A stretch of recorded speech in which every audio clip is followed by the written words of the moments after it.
Hey, we're live. It's the radio on the radio, no radio. And today we're talking about pride versus ego. Is there a difference? So, first we're going to do is we're going to define the words. Starting off with pride. Pride is described as a feeling or deep pleasure or satisfaction derived from one's own achievements, the achievements of those with whom one is closely associated, like family, friends, whatever, or from qualities or possessions that are widely admired. Ego. Ego is a sense of self-esteem or self-importance. Self-importance also means exaggerated sense of one's own value, and self-esteem is confidence in one's own worth or abilities, like basically your self-respect.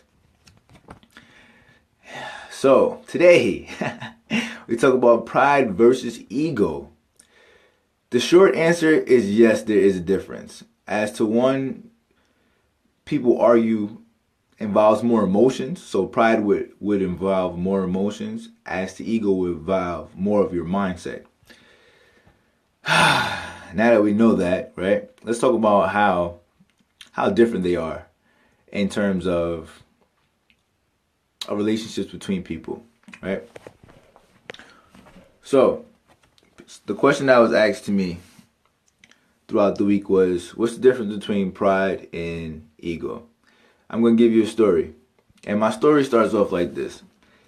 For a long time, I thought that having pride was a good thing. You know, just to have pride in yourself and what you accomplish is a good thing. Like, you would like to be happy for achieving whatever you set yourself out to do as far as your goals go. But I never knew that there was a difference into how I should feel about it opposed to what I actually was doing. I thought that me having pride in myself was meaning that I was being better than others. Or that was my sole purpose, was to be better than others. I didn't understand pride to be nothing other than just be better than the next person. Oh, hey guys, what's up? I see you down there. Thanks for tuning in. The thing that never crossed my mind is that pride can become overwhelming if you let it get to you. I let what I had pride in overtake my relationships, and in my relationships, it made me feel like I didn't need anybody else. It was like I had a relationship, it would be me and my friends. It just, you know what, I'm better than you. I don't even need you, so I would cut that person off. That's crazy. Or I would be able to achieve certain things throughout my lifetime without the help of a lot of other people, so I would cut them off. I'm like, well, you're just a waste of time, then I don't need you around. So they would affect my relationships because the pride that I was having in myself and the stuff that I was achieving, I would just cut people off because I felt like I didn't need them. They were non-essential to my life or me getting ahead or just even having friendships with them. Yeah, I was very prideful. But I never understood pride to be anything other than to care about myself, and that's it. Until I was introduced to this word called ego, right? Where I realized that it's okay. I actually learned this through church. It's okay for me to have pride in things I do, or have pride in things that I help other people do, like through mentorship.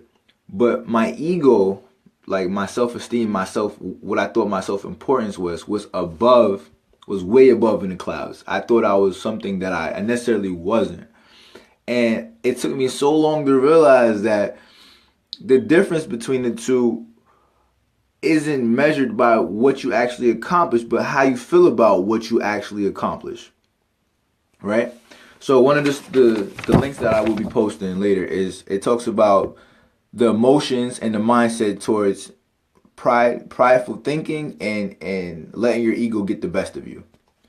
And I was talking about this downstairs with Camille and Candice, and we were talking about how you don't know how much time you have in your life, and by not knowing how much time you have in your life, you don't know if you're wasting time or not. So we was talking about stepping out the station. Like, don't stay in the station and make a master plan and just admire your work without actually trying to live it out. But then you have these same people that they have the ego so big that they feel like, well, it can't go wrong. So they don't take anybody's advice and they don't do anything. So they let their self-importance affect their judgment, and they end up making a lot of mistakes that they end up wasting time in their life that they don't know they have, and how much time. Excuse me. They end up wasting time in a life that they don't know how much time they have. Right. This stuck out to me very well because I was like, yo, this is all me. Like this is all me. And I get a lot of questions that have to do with self-confidence. And your self-confidence, it's okay to be confident in yourself. It's not okay to feel like the best way you could say is it's not okay to feel like you don't need anybody else at all times to get to where you're going. A lot of people, they always say, well, you know, I'm independent. I could do this and independent that. In our life, it's so many times that we need other people at all times. I didn't make the clothes that I'm wearing. I bought this from other people. I didn't create the car outside. I bought that from somewhere else. I didn't create the house I live in. We, as people, need each other all the time. All the time we need each other. We just don't think about it I would say in an unorthodox manner. And I mean this to say that we don't think like, okay, I'm purchasing something from the store. That's me needing another person. Or I have this money in my pocket. The money didn't generate itself. You work somewhere to get the money. So to think that you're doing everything for yourself and nobody's helping you, that's not realistic. And I had to get that part out my system to realize that if I want to get ahead in anything I do, and I want to be the best person in the environment that I'm looking to change, I need to figure out how to start working with people and not let my ego affect my pride. And when I want to close with this is I want to say that ego is an unhealthy pride. Ego is an unhealthy pride. That's what ego is. So sometimes you wonder why you can't get ahead in life and you wonder why your relationships are being affected. It's because maybe your ego is in the way.